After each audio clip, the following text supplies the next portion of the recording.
पहले अपने मन के भ्रम को मिटा भक्त, फिर मां से प्रार्थना कर। अरे तू तो अपनी इस निराली प्रार्थना से मां को भी भ्रम की स्थिति में डालने का प्रयत्न कर रहा है।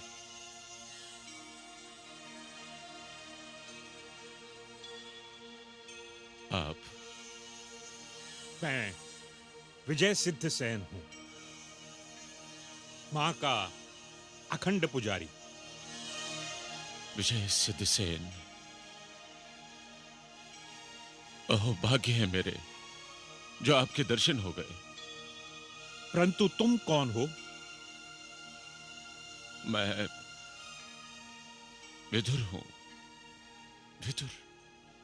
विदुर? महाज्ञानी विदुर, कौरवों के महामंत्री। किंतु आज ये महामंत्री पद ही मेरे लिए दुखों का कारण बन गया है स्वामी। कौरव और पांडव मेरे लिए दो नेत्रों के समान है। इनमें से मैं किसी का भी विनाश नहीं चाहता। किसी का भी विनाश मेरे लिए असहनीय है। मेरी तो समझ में नहीं आता स्वामी कि मैं क्या करूं। मैं क्या करूं? मानव यदि हर बात को समझने और जानने लगे तो वो मानव क्यों कहलाए? फिर तो संसार उसे परम ब्रह्म कहेगा। भक्त, जो बात तुम्हारी समझ में ना आए उसे देवी मां पर छोड़ दो। केवल यही जानती है कि परिणाम क्या होना चाहिए और परिणाम क्या होगा। परिणाम तो केवल विनाश ही है स्वामी, केवल विनाश। क्योंकि इस युद्ध में सब कुछ नष्ट हो जाएगा, कुछ भी नहीं बचेगा, छोटे छोटे बालक भी नहीं। क्योंकि इस युद्ध में अब छोटे छोटे बालक भी रणभूमि में उतरने के लिए तैयार दिखाई पड़ रहे हैं। तुम्हारा संकेत किस ओर है भक्त? अपने प्रपौत्र और आपके शिष्य बर्बरीक की ओर।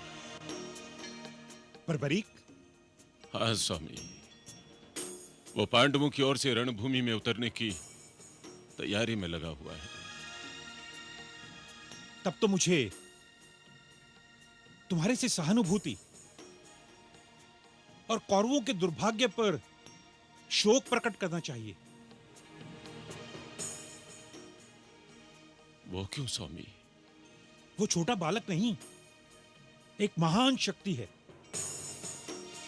उसके पास देवी मां कामाख्या की दी हुई वो सिद्धियां हैं जिनकी आगे कौरव सेना की वो दशा होगी जो आंधी के आने से सूखे पत्तों की होती है।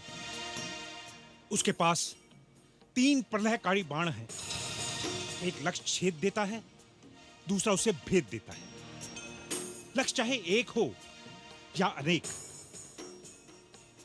जब बर्बरीक पांडवों के लिए युद्ध के लिए जा रहा है तो युद्ध का परिणाम युद्ध शुरू होने से पहले ही जान लो। कौरव सेना का एक भी योद्धा जीवित नहीं बचेगा। देखते ही देखते कौरव सेना मृतक शरीरों का ढेर बन जाएगी। बर्बरीक की शक्ति किसी के रोके रुक नहीं सकती। वो अजय है, अपराजित है, उसे कोई परास्त नहीं कर सकता। आभा